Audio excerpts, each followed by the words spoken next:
یا ایہا الذین آمنوا، اے ایمان والو،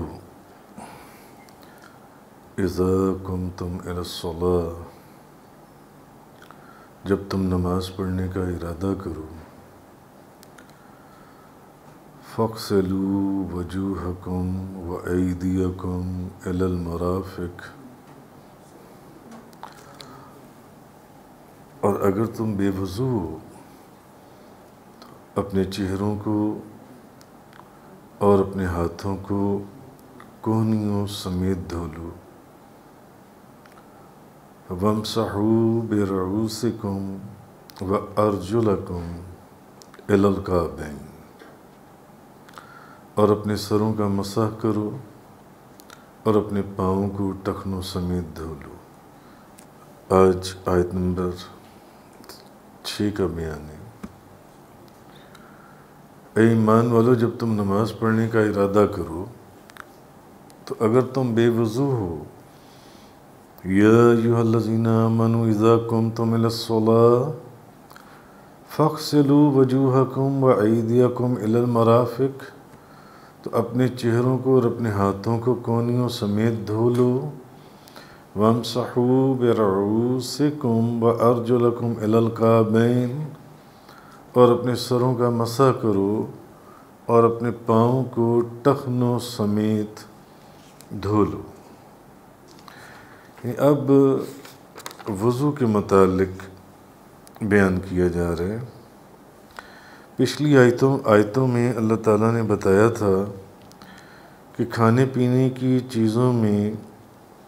کیا چیزیں حلال ہیں اور کیا چیزیں حرام ہیں۔ پہلے حلال چیزوں کا ذکر ہوا، پھر حرام چیزوں کا ذکر ہوا، اور جنسی خواہشوں کی تکمیل کے لیے کون سی عورتیں حلال ہیں اور کون سی عورتیں حرام ہیں، تو پھر ان کا ذکر ہوا۔ اب اس آیہ کریمہ میں یہ بتایا جا رہا ہے کہ ان نعمتوں پر شکر ادا کرنے کے لیے اللہ تعالیٰ کی عبادات فرض ہیں، اور ان عبادات میں جو سب سے زیادہ اہم عبادت ہے وہ نماز ہے، اور نماز کی جو شرط ہے وہ طہارت ہے، اور طہارت جو ہے وہ غسل اور وضو سے حاصل ہوتی ہے۔ تو اگر پانی نہ مل سکے تو طہارت تیمم سے حاصل ہوتی ہے۔ اس لیے اس آیت میں وضو، غسل اور تیمم کا بیان فرمایا۔ آگے تیمم کا ذکر آئے گا اسی آیت کے اندر۔ تو حضرت ابن عمر رضی اللہ تعالی عنہما بیان کرتی ہیں کہ نبی کریم صلی اللہ علیہ وسلم نے فرمایا کہ بغیر طہارت کے نماز قبول نہیں ہوتی، اور خیانت کے مال یعنی حرام مال سے، جو مال جائز طریقوں سے نہ کمایا ہو، صدقہ قبول نہیں ہوتا۔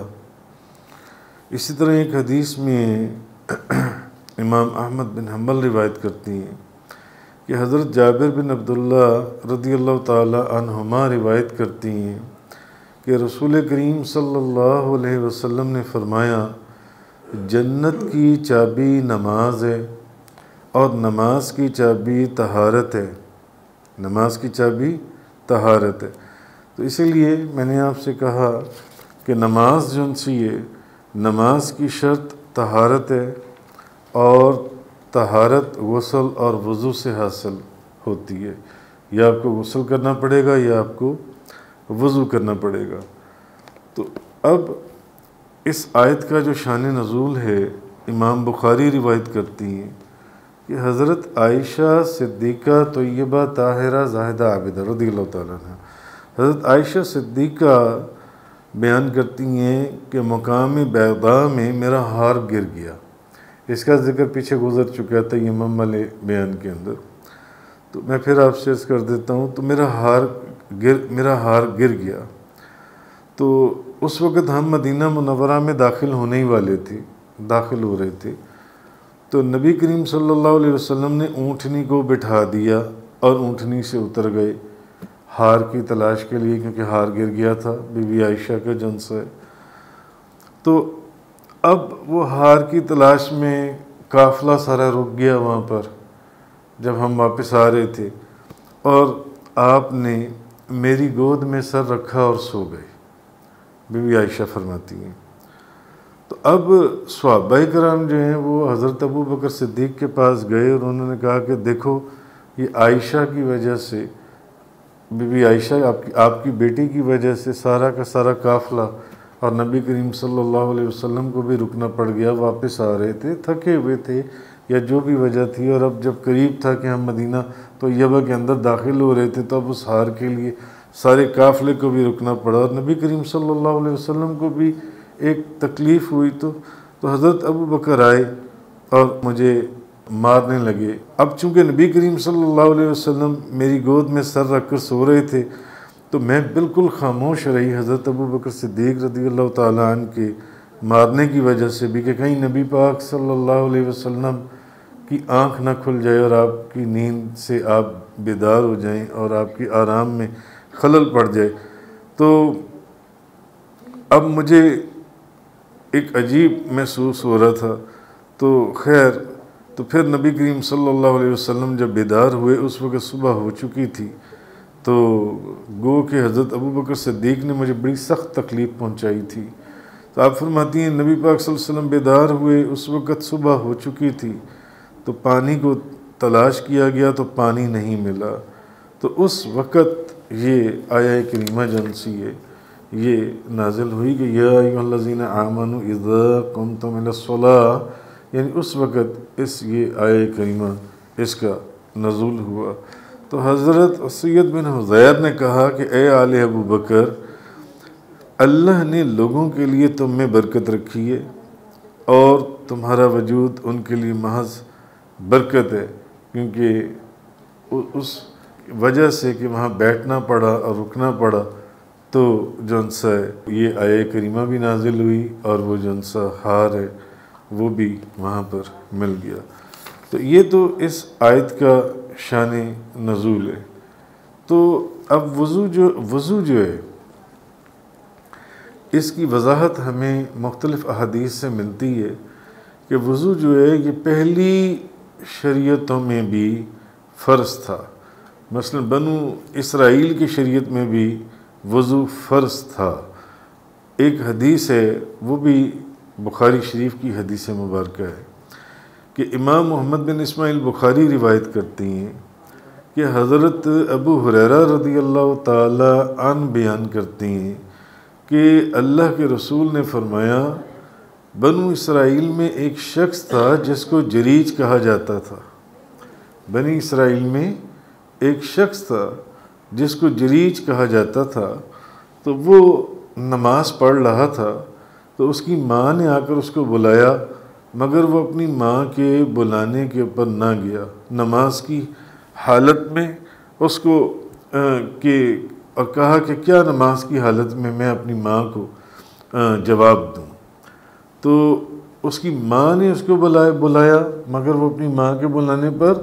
نہ گیا۔ کو اس حدیث میں ہے کہ وہ نماز پڑھ رہا تھا، تو اس نے کہا کہ میں نماز کی حالت میں ماں کو کیا جواب دوں آگے سے۔ تو اس کی ماں آئی اور اس نے کہا کہ اے اللہ، اس پر اس وقت تک موت طاری نہ کرنا۔ اپنے بیٹے کے لیے اس کی ماں نے کہا کہ اس کے اوپر اس وقت تک موت طاری نہ کرنا جب تک کہ یہ بدکار عورتوں کو نہ دیکھ لے، فاحشہ عورتوں کو نہ دیکھ لے، بدکار عورتوں کو۔ تو جریج اپنے گرجے میں عبادت کرتا تھا، تو ایک عورت نے کہا کہ میں اس کو فتنے میں ڈالوں گی، اور اس عورت نے اس کو گناہ کی دعوت دی، تو جریج نے انکار کیا۔ تو اس نے ایک چرواہے سے اپنی خواہش پوری کی، تو اس عورت کے ہاں ایک بچہ پیدا ہوا، تو اس نے لوگوں سے کہا کہ یہ جریج کا بچہ ہے۔ تو لوگ آئے اور انہوں نے اس کا گرجہ توڑ دیا اور اس کو گرجے سے نکال دیا اور اس کو برا بھلا کہا۔ تو جریج نے وضو کیا اور نماز پڑھی، یہ بخاری شریف کی حدیث مبارکہ ہے۔ اس نے وضو کیا اور نماز پڑھی۔ تو اس حدیث سے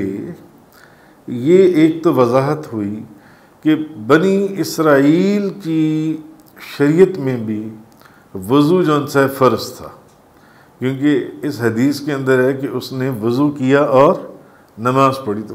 پہلی شریعتوں میں بھی وضو تھا۔ یہ نبی کریم صلی اللہ علیہ وسلم کی صرف شریعت میں وضو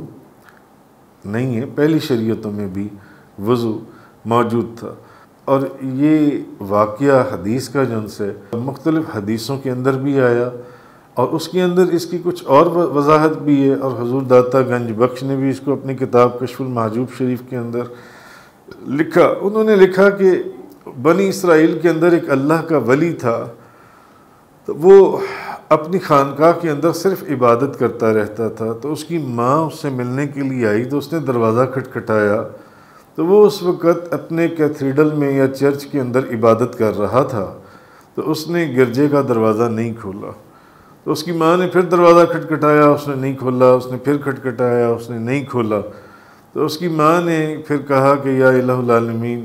یہ اس وقت تک اس کو موت نہ آئے جب تک کہ یہ فاحشہ یا بدکار عورتوں کی شکل نہ دیکھ لے۔ تو وہ تو یہ کہہ کر چلی گئی۔ تو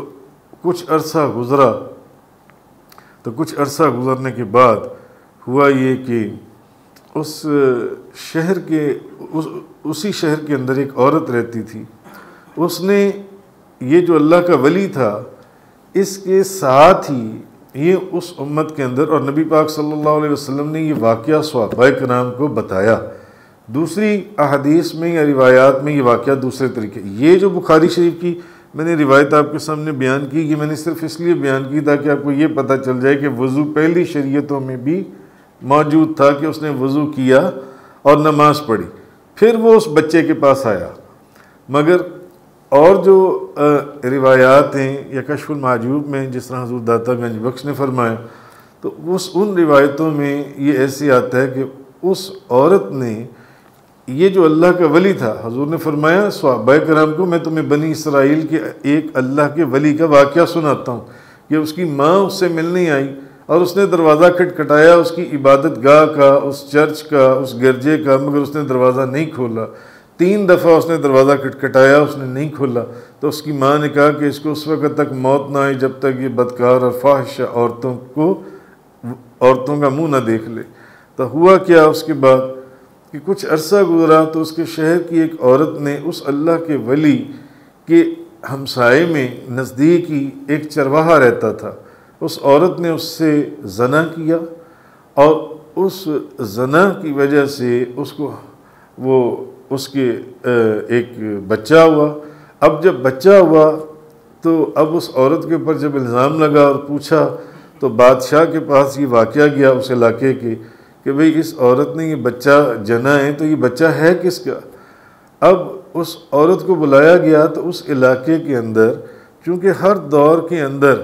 جہاں اولیاء اللہ سے محبت کرنے والے لوگ ہوتے ہیں، وہاں اولیاء اللہ سے نفرت کرنے والے لوگ بھی موجود ہوتے ہیں۔ جیسے آپ پیچھے بے شمار صورتوں اور آیات کے اندر دیکھتے آئے ہیں کہ جہاں نبی کریم صلی اللہ علیہ وسلم کی مجلس میں، مقدس مجلس میں حضور کے صحابہ کرام موجود ہوتے تھے جو حضور سے محبت، اور ایسی محبت جس کی مثال ہی کوئی نہیں ملتی، وہیں پر حضور ہی کی مجلس میں صحابہ کرام کا بھیس بدل کر منافق بھی بیٹھے ہوتے تھے، اور وہ منافق اپنی حرکتوں سے اور حضور کے فرامین سے جو حضور فرماتے تھے کہ یہ کام ایسے کرنا ہے، یہ ایسے کرنا ہے، یہ ایسے کرنا ہے، وہ ویسے نہیں کرتے تھے۔ تو ان کی پہچان ہوتی تھی کہ یہ منافق ہیں اور کون محبت میں کامل ہے جو ان سے۔ تو اسی طرح ہر دور میں اللہ والوں کے بھی جہاں بہت محبت کرنے والے ہوتے ہیں، وہاں ان سے بہت نفرت کرنے والے بھی ہوتے ہیں جو ان سے۔ تو اب اسی شہر کے اندر لوگوں نے اس عورت، جب یہ مسئلہ سنا کہ بادشاہ کے پاس یہ مسئلہ چلا گیا ہے، تو انہوں نے اس عورت کو مشورہ دیا کہ تم ایسا کرو کہ تم اس کا الزام جو ہے نا، وہ جو خانقاہ کے اندر اللہ کا ولی بیٹھا ہوا ہے اس کے اوپر لگا دو، کہو یہ اس کا بچہ ہے، اس نے زنا کیا ہے۔ اب جب بادشاہ کے پاس گیا، اس نے اس عورت کو بلایا اور اس نے کہا بتاؤ یہ بچہ کس کا ہے؟ اس نے کہا یہ اس اللہ کے ولی کا بچہ ہے جس کے پاس اتنی دنیا آتی ہے سلام کرنے کے لیے، دعا کروانے کے لیے۔ بادشاہ نے کہا جلیج کو بلاؤ۔ بنی اسرائیل کا وہ اللہ کا ولی جس کا واقعہ نبی پاک صلی اللہ علیہ وسلم صحابہ کرام کو سنا رہی، اور اس نے جن لوگوں کو بھیجا اس نے کہا خانقاہ گرا دو، مسمار کر دو خانقاہ، اور خوب مارو اگر نہ آئے تو، اور لے کر آؤ اس کو۔ تو روایتوں میں یہ ہے کہ اس کی خانقاہ گرا دی گئی اور ان کو خوب مارا گیا، یہاں تک کہ وہ لہو لہان ہو گئے، خون و خون ہو گئے، اور بادشاہ کے دربار میں ان کو لایا گیا۔ اب بادشاہ کے دربار میں آتے ساتھ جب ان کی نظر اس بدکار اور فاحشہ عورت کے اوپر پڑی تو وہ ہنسے اور مسکرائے، حالانکہ وہ خون سے لہولہان تھے، ہنسے اور مسکرائے۔ بادشاہ نے دیکھ لیا ہنستے ہوئے، تو خیر اس نے ان سے پوچھا کہ بھی بتاؤ یہ بچہ کس کا ہے اس عورت کی جو گود میں ہے؟ انہوں نے کہا یہ اس عورت سے پوچھو۔ میرے سے پوچھ رہے ہو؟ جس کا بچہ ہے اس سے پوچھو، میں تو کبھی اپنی خانقاہ سے باہر ہی نہیں نکلا۔ تو اس نے کہا نہیں، یہ کہتی ہے کہ یہ تمہارا بچہ ہے، یہ تمہارا بچہ ہے۔ تو اس عورت کو ایک طرف اشارہ کیا، اس نے کہا ہاں یہ اسی کا بچہ ہے۔ پھر اس عورت کی سپورٹ کے اندر اس شہر کے لوگ جو اس کے ساتھ ملے ہوئے تھے وہ بولے، انہوں نے کہا ہاں بادشاہ سلامت، یہ اسی شخص کا بچہ ہے، یہ بڑا خراب آدمی ہے، یہ اپنی خانقاہ کے اندر لوگ آتے تھے، سلام کرتے تھے، دعائیں کراتے تھے، یہ اسی کا بچہ ہے، یہ زنا اسی نے کی ہے۔ بادشاہ نے کہا اب بتاؤ کون گواہی دے گا تمہاری، کون کہے گا؟ عورت بھی کہہ رہی ہے تیرا بچہ ہے، یہ لوگ بھی کہہ رہے ہیں تیرا بچہ ہے کہ یہ تو نے زنا کی ہے۔ اس نے کہا بادشاہ نہ تو اس عورت سے پوچھو اور نہ میرے سے پوچھو اور نہ ان لوگوں سے پوچھو، پوچھنا ہے تو اس بچے سے پوچھو کہ اے بچے تو بتا تو کس کا بچہ ہے۔ تو نبی کریم صلی اللہ علیہ وسلم فرماتی ہیں، آپ فرماتی ہیں کہ اب وہ بچہ جو ان سے وہ بولا، اس نے کہا بادشاہ میری ماں جھوٹی ہے، یہ ہمسائے میں ایک چرواہا ہے جس کے ساتھ میری ماں نے زنا کروایا، میں اس زنا کی پیداوار ہوں۔ اب بادشاہ سخت شرمندہ ہوا، کیونکہ بادشاہ ان کی بڑی عزت اور احترام کرتا تھا، مگر لوگوں کی باتوں میں آ گیا، اور وہ لہو لہان، وہ اس کے لوگوں نے، سپاہیوں نے مار مار کے لوگوں نے خون و خون کر دیا اور پوری خانقاہ گرا دی۔ تو بادشاہ ان کے پاؤں میں بیٹھ گیا، اس نے کہا اے جری مجھے معاف کر دے، ہاتھ جوڑ کر، کیونکہ وہ جانتا تھا اللہ کے ولی ہیں۔ اس نے کہا مجھے معاف کر دو، میں تمہاری خانقاہ سونے کی بنوا دیتا ہوں۔ انہوں نے کہا نہیں مجھے سونے کی خانقاہ نہیں چاہیے۔ اس نے کہا میں تمہاری خانقاہ چاندی کی بنوا دیتا ہوں۔ اس نے کہا مجھے چاندی کی بھی خانقاہ نہیں چاہیے۔ اس نے کہا تو اے جری مجھے معاف کر دے، جو کچھ ہوا جیسی خانقاہ تم چاہتے ہو میں ویسی بنوا دیتا ہوں۔ انہوں نے کہا میری وہی جس طرح مٹی اور اینٹوں کی خانقاہ تھی سادی سی، ویسی مجھے خانقاہ دوبارہ بنوا دو۔ بادشاہ نے وہ خانقاہ ویسے بنوا دی۔ تو خیر بادشاہ نے پھر اس سے پوچھا، اس نے کہا اے جری جب تم لہو لہان تھے اور یہ تمہیں پکڑ کے لائے تھے تو تم اس وقت اس عورت کو دیکھ کر ہنسے تھے اور مسکرائے تھے، اس کی کیا وجہ تھی؟ انہوں نے کہا اصل میں اس عورت کو جانتا ہوں، یہ بدکار یا فاحشہ عورت ہے، تو میں ہنسا اس لیے تھا کہ مجھے اپنی ماں یاد آ گئی تھی۔ بہت عرصہ پہلے میری ماں مجھے ملنے آئی تھی کہ میں بیٹے کو چل کر مل آؤں، اپنے بیٹے کا چہرہ دیکھاؤں جا کر، تو میں اس وقت عبادت میں تھا، تو میری ماں نے دروازہ کھٹکھٹایا، میں نے دروازہ نہ کھولا، پھر کھٹکھٹایا، پھر نہ کھولا، پھر کھٹکھٹایا، پھر نہ کھولا۔ میں نے کہا پھر کبھی مل لوں گا، تو میری ماں کی زبان سے یہ الفاظ نکلے تھے کہ یا الہ العالمین یہ اس وقت تک موت نہ آئے اس کو جب تک یہ کسی فاحشہ یا قسمیوں کا منہ نہ دیکھے، کسی بدکار عورت کا منہ نہ دیکھے۔ تو مجھے اپنی ماں کی دعا وہ یاد آ گئی تھی کہ یہ میری ماں کی دعا کا نتیجہ تھا۔ تو نبی کریم صلی اللہ علیہ وسلم آپ فرماتے ہیں کہ وہ بچہ جو ان سے جو چند گھنٹوں کا بچہ تھا وہ ماں کی گود میں بولا، یا چند دنوں کا بچہ تھا وہ ماں کی گود میں بولا کہ میری ماں نے زنا کیا اور میں فلاں کی اولاد سے ہوں، میں اس شخص کا بیٹا نہیں ہوں۔ خیر میں نے یہ حدیث پاک آپ کو کسی اور کانٹیکسٹ یا پرسپیکٹو کے اندر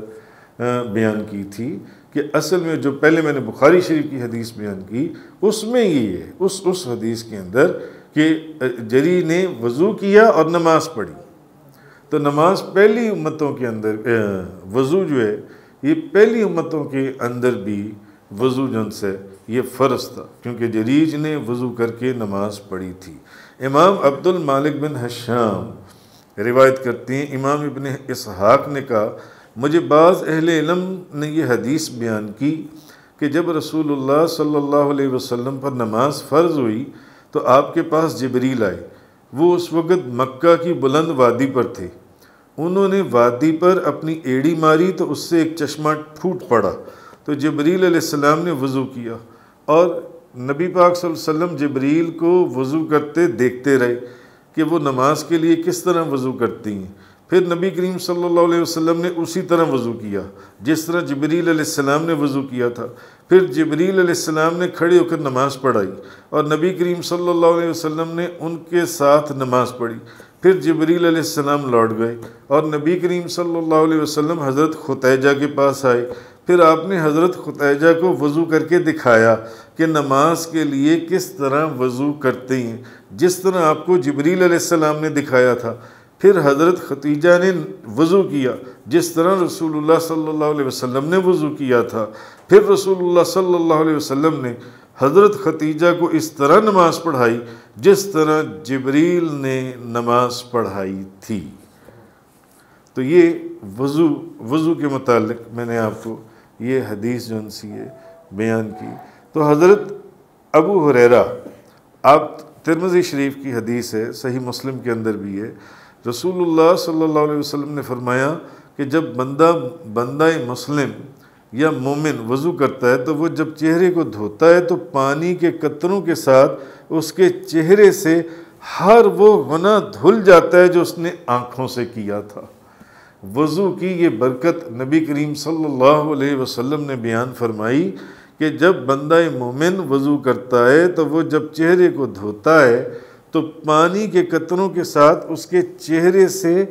ہر وہ گناہ دھل جاتا ہے جو اس نے آنکھوں سے کیا تھا، اور جب وہ ہاتھوں کو دھوتا ہے تو پانی کے قطروں کے ساتھ اس کا ہر وہ گناہ دھل جاتا ہے جو اس نے ہاتھوں سے کیا تھا، حتیٰ کہ وہ گناہوں سے صاف ہو جاتا ہے، گناہوں سے پاک ہو جاتا ہے، گناہوں سے۔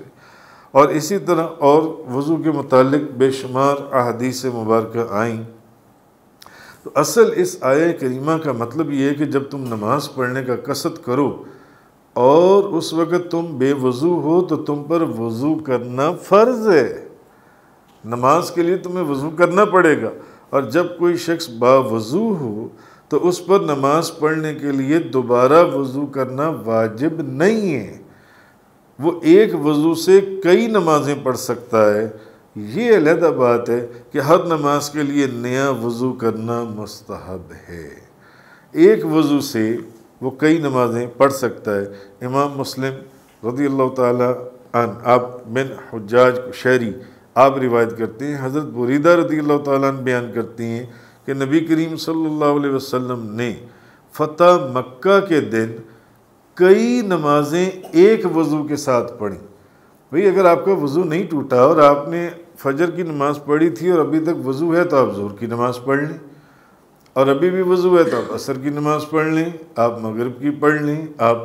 عشاء کی نماز پڑھ لیں، اور موضوع پر مسح کیا۔ تو نبی پاک صلی اللہ علیہ وسلم نے فتح مکہ کے دن کئی نمازیں ایک وضو کے ساتھ پڑھی، مسلم شریف۔ حضرت عمر نے کہا آج آپ نے ایک ایسا کام کیا جو آپ پہلے نہیں کرتے تھے، تو آپ نے فرمایا میں نے عمدن ایسا کام کیا تاکہ تمہیں پتہ چل جائے کہ ایک وضو کے ساتھ کئی نمازیں بھی پڑھ سکتے ہو۔ یہ ضروری نہیں ہے کہ ہر نماز کے لیے علیحدہ سے وضو کیا جائے۔ تو وضو کے پہلے فرائض میں پہلا فرض تو یہ ہے کہ چہرے کو دھونا فرض ہے جون سے، پھر وضو میں ہاتھوں کا دھونا بھی فرض ہے، اور انگلیوں کے سروں سے لے کر کونیوں تک ہاتھ ہیں، اور کوہنیاں بھی ہاتھوں میں داخل ہیں۔ پھر وضو میں تیسرا فرض سر کا مسح کرنا ہے، سر کا مسح کرنا۔ پھر قرآن مجید، احادیث اور اجماع علماء سے وضو میں پیروں کے دھونے کی فرضیت بھی شامل ہے۔ تو حضرت عبداللہ بن عمر رضی اللہ تعالیٰ عنہما بیان کرتے ہیں کہ ایک سفر میں نبی کریم صلی اللہ علیہ وسلم ہم سے پیچھے رہ گئے، پھر آپ ہم سے آ ملے تو ہم نے عصر کی نماز میں ذرا دیر کر دی تھی، تو ابھی ہم نے عصر کی نماز نہیں پڑھی تھی، اتنے میں نبی پاک صلی اللہ علیہ وسلم بھی آ گئے۔ ابھی ہم وضو کر رہے تھے اور پیروں پر مسح کرنے لگے تو آپ نے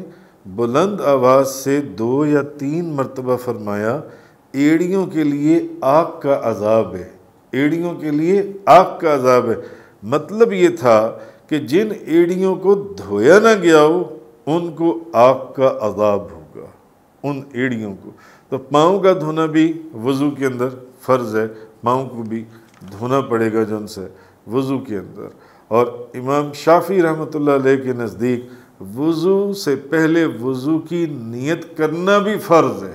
امام شافعی کے نزدیک وضو سے پہلے وضو کی نیت کرنا بھی فرض ہے، اور ترتیب جو ہے امام اعظم ابو حنیفہ اور امام مالک کے نزدیک وضو میں ترتیب جون سی ہے وہ فرض نہیں ہے۔ مگر ایک حدیث میں امام ابو القاسم سلیمان بن احمد طبرانی آپ روایت کرتے ہیں کہ حضرت ابو ہریرہ رضی اللہ تعالی عنہ بیان کرتے ہیں کہ اللہ کے رسول نے فرمایا، اے ابو ہریرہ جب تم وضو کرو تو کہو بسم اللہ والحمد للہ، پھر تمہارے کرامن کاتبین اس وقت تک تمہاری نیکیاں لکھتے رہیں گے جب تک تم اس وضو پر قائم رہو گی۔ اگر تم بسم اللہ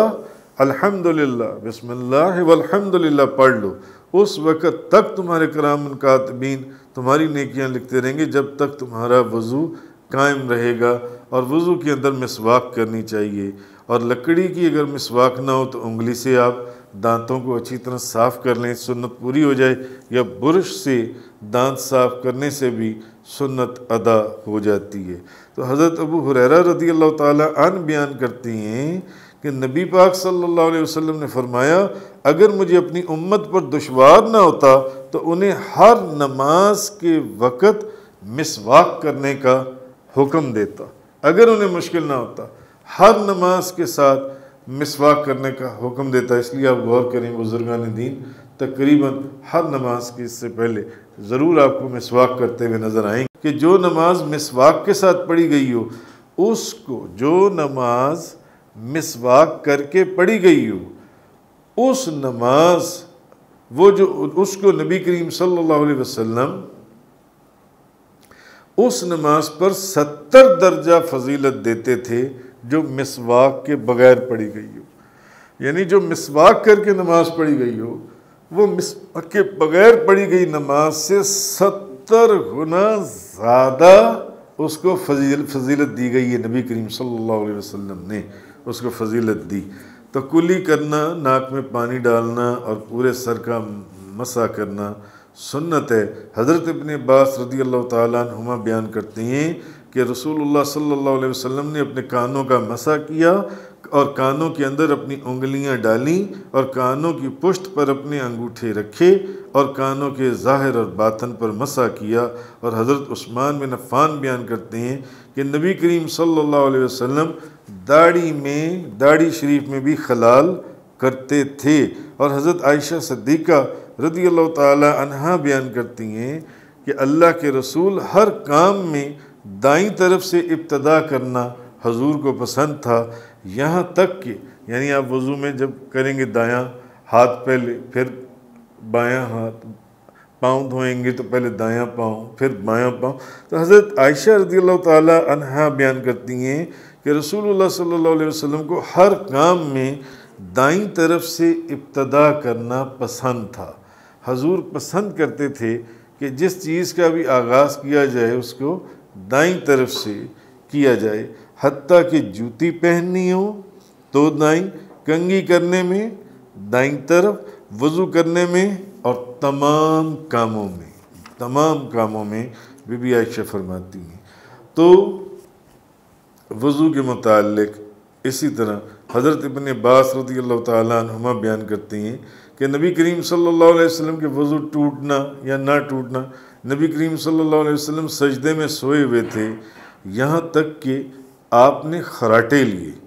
پھر آپ نے کھڑے ہو کر نماز پوری کی۔ میں نے عرض کیا یا رسول اللہ آپ تو سوئے ہوئے تھے، آپ تو خراٹے لے رہے تھے اور آپ نے اٹھ کر نماز پڑھ لی باقی جون سی ہے۔ تو آپ نے فرمایا وضو اس شخص پر واجب ہوتا ہے جو لیٹ کر سوئے، کیونکہ جب انسان لیٹ جاتا ہے تو اس کے اعصاب ڈھیلے ہو جاتے ہیں۔ تو حضور اس وقت سجدے کی حالت میں تھے، سجدے میں حضور سو گئے۔ تو اگر کسی شخص کو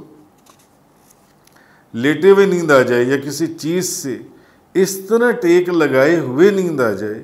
کہ اگر اس چیز کو ہٹایا جائے تو وہ گر جائے تو اس کا وضو ٹوٹ جائے گا، تو اس کا وضو ٹوٹ جائے گا، بعض علماء نے یہ کہا۔ اسی طرح نماز میں اگر کہکا لگ جائے تب بھی وضو ٹوٹ جائے گا۔ آگے اللہ پاک نے فرمایا اسی آیت کے آگے فرمایا کہ وَإِن كُنتُمْ جُنُبًا فَطَّهَّرُوا، اور اگر تم جنبی ہو تو اچھی طرح پاکیزگی حاصل کر لو۔ وَإِن كُنتُمْ مَرْضَىٰ أَوْ عَلَىٰ سَفَرٍ، اور اگر تم بیمار ہو یا مسافر ہو، أَوْ جَاءَ أَحَدٌ مِّنكُم مِّنَ الْغَائِطِ، یا تم میں سے کوئی قضائے حاجت کر کے آئے، من الغائط قضائے حاجت، أَوْ لَامَسْتُمُ النِّسَاءَ، یا تم نے عورتوں سے مباشرت کی ہو، فَلَمْ تَجِدُوا مَاءً فَتَيَمَّمُوا صَعِيدًا طَيِّبًا فَامْسَحُوا بِوُجُوهِكُمْ وَأَيْدِيكُمْ مِنْهُ، اور پھر اگر تم پانی نہ پاؤ، اب تمہارے لیے وضو کے لیے یا وہ غسل کے لیے پانی نہیں ہے تو پھر تم پاک مٹی سے تیمم کر لو، پھر تم پاک مٹی سے تیمم کر لو، سو تم اپنے چہروں اور ہاتھوں پر اس پاک مٹی سے مسح کرو۔ تو یہ چیز اللہ پاک نے آگے فرمائی۔ تو جو شخص سفر کے دوران پانی نہ پائے یا وہ شخص شہر سے باہر ہو اور وہ شہر اس سے 1 میل انگریزی جو 1.5 میل بنتا ہے یا اس سے زیادہ فاصلے پر ہو تو وہ پاک مٹی سے تیمم کرے، یعنی اگر تم پانی نہ پاؤ تو پاک مٹی سے تیمم کرو۔ حضرت ابو ذر رضی اللہ تعالیٰ عنہ بیان کرتے ہیں کہ اللہ کے رسول نے فرمایا پاک مٹی مسلمان کو پاک کرنے والی ہے، خواہ اس کو 10 سال تک پانی نہ ملے وہ مٹی سے تیمم کرتا رہے، مٹی اس کو پاک کرنے والی ہے۔ سو جب اس کو پانی مل جائے تب وہ اس سے اپنی کھال تر کرے، یعنی وضو کرے، یہ اس کے لیے بہتر ہے۔ تو تیمم آپ مٹی سے بھی کر سکتے ہیں، ریت سے بھی کر سکتے ہیں، چونے سے بھی کر سکتے ہیں، پتھر سے بھی کر سکتے ہیں، ایسی چیزیں جو زمین کی جنس سے ہوں۔ تو تیمم ہر اس چیز سے ٹوٹ جاتا ہے جس سے وضو ٹوٹتا ہے، جس سے وضو ٹوٹتا ہے اس سے تیمم بھی ٹوٹ جاتا ہے۔ تو جب انسان کو پانی مل جائے اور وہ اس کے استعمال پر قادر ہو تو اس سے بھی تیمم ٹوٹ جاتا ہے۔ جب پانی مل جائے تو اب اس کا تیمم ٹوٹ گیا، اس کو فوراً وضو کر لینا چاہیے جن سے۔ تو تیمم سے فرائض اور نوافل سب کچھ پڑھ سکتا ہے۔ اگر نماز جنازہ یا عید کی نماز کے فوت ہونے کا خطرہ ہو تو شہر میں بلا عذر بھی تیمم کرنا تب بھی جائز ہے اگر پانی وغیرہ اس کو نہ مل رہا ہو۔ اور تیمم کے متعلق پیچھے چونکہ تفصیل سے گزرا تھا، آپ کو معلوم ہوگا جہاں تیمم کا ذکر گزرا تھا کہ حضرت عمر رضی اللہ تعالی عنہ آپ جنبی کے لیے تیمم کو جائز نہیں قرار دیتے تھے، جنبی کے لیے۔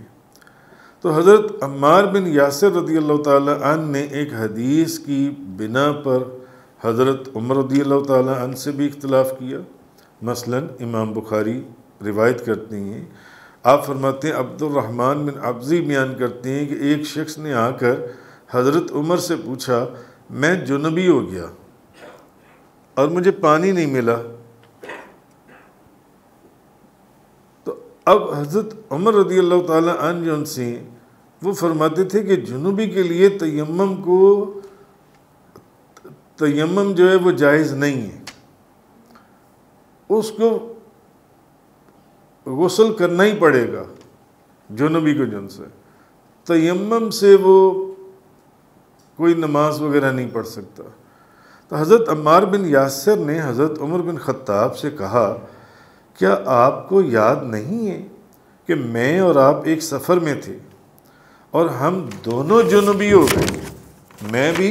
اور حضرت عمر فاروق کو انہوں نے یاد کروایا، ہم ایک سفر میں تھے،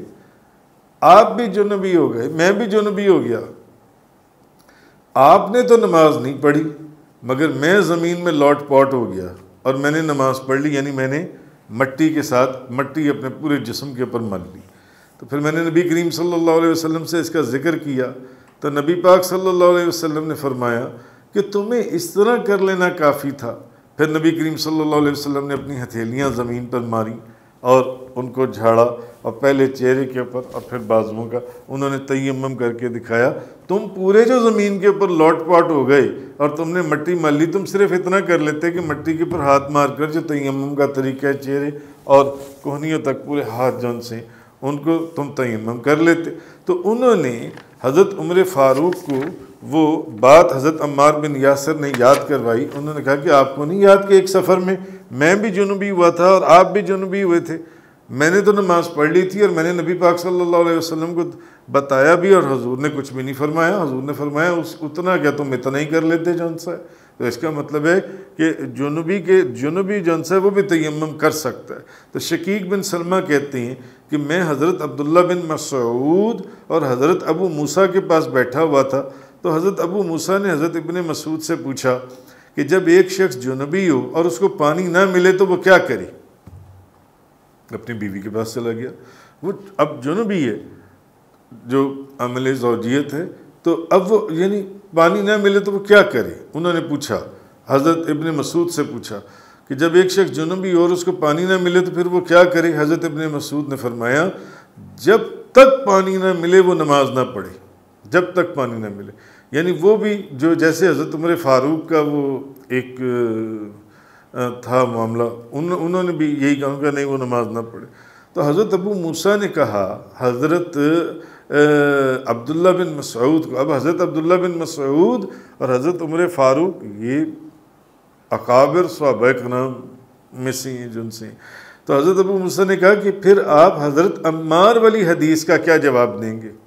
حضرت عمار نے تو حضرت عمر فاروق کو یہ کہہ دیا تھا کہ جناب میں نے تو مٹی کے اندر میں لوٹ پوٹ ہو گیا، مٹی کے اندر میں نے مٹی مال لی اور میں نے نبی پاک صلی اللہ علیہ وسلم کو بتایا کہ میں نے وہ کر کے نماز پڑھ لی۔ تو حضور نے فرمایا تم نے اتنا جو کیا تھا تم صرف تیمم ہی کر لیتے، چہرے اور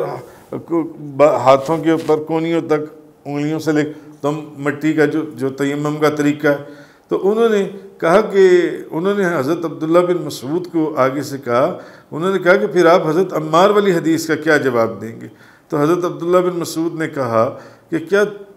ٹھیک ہے وہ حدیث اپنی جگہ ہے، مگر تم مجھے یہ بتاؤ کہ حضرت عمر ان کی روایت سے مطمئن نہیں تھے جب انہوں نے حضرت عمار نے انہیں بتایا تھا کہ میں نے نبی کریم صلی اللہ علیہ وسلم میں نے اس طرح نماز پڑھی ہے اور حضور کو میں نے بتایا ہے، اور حضور نے کہا ٹھیک ہے، یعنی حضور نے کہا تم صرف تیمم اتنا ہی کر لیتے۔ تو مگر پھر بھی حضرت عبداللہ بن مسعود فرمانے لگے کہ ٹھیک ہے مگر حضرت عمر ان کی روایت سے مطمئن نہیں تھے۔ تو حضرت ابو موسیٰ نے کہا کہ اچھا عمار والی حدیث کو بھی چھوڑیں، تو پھر آپ اس آیت کا کیا جواب دیں گے؟ یہ جس کا ذکر چل رہا ہے، أَوْ لَامَسْتُمُ النِّسَاءَ فَلَمْ تَجِدُوا مَاءً فَتَيَمَّمُوا، جب تم جنبی ہو جاؤ اور پانی نہ ملے تو تیمم کرو۔ چلیں پھر حدیث کو چھوڑ دیں، اس آیت کا کیا جواب دیں گے آپ؟ تو حضرت ابن مسعود کو، یہ بھی بخاری شریف کی حدیث میں بیان کر رہا ہوں کہ حضرت ابن مسعود کو اس آیت کا کوئی جواب نہ آیا۔ پھر وہ کہنے لگے اگر لوگوں کو اس کی اجازت دے دوں تو پھر جس کو سردی لگے گی وہ غسل کی جگہ تیمم کر لے گا۔ تو اس مسئلے میں بھی جو جمہور کثرت امت اور ان کے علماء نے حضرت عمر کے قول اور حضرت عبداللہ بن مسعود کے قول پر عمل نہیں کیا، بلکہ قرآن اور حدیث کے اوپر عمل کیا۔ جن سے. تو میں نے یہ بات اس کانٹیکس میں آپ کو بتائی کہ یہ تیمم کا ذکر یہاں پر بھی پہلے گزر چکا ہے اس کے بیان کے اندر جن سے. تو آگے فرمایا ما یرید اللہ لیجعل علیکم من حرج ولکن یرید لیطہرکم وَلِيُتِمَّ نِعْمَتَهُ عَلَيْكُمْ لَعَلَّكُمْ تَشْكُرُونَ. آگے فرمایا اللہ تم پر تنگی نہیں کرنا چاہتا. اللہ تم پر اگر پانی نہیں مل رہا تیمم کر لو. وہ تم پر تنگی نہیں کرنا چاہتا لیکن تم کو خوب پاک کرنا چاہتا ہے. وہ چاہتا ہے تم پاک ہو جاؤ, تمہاری پاکیزگی ہو جائے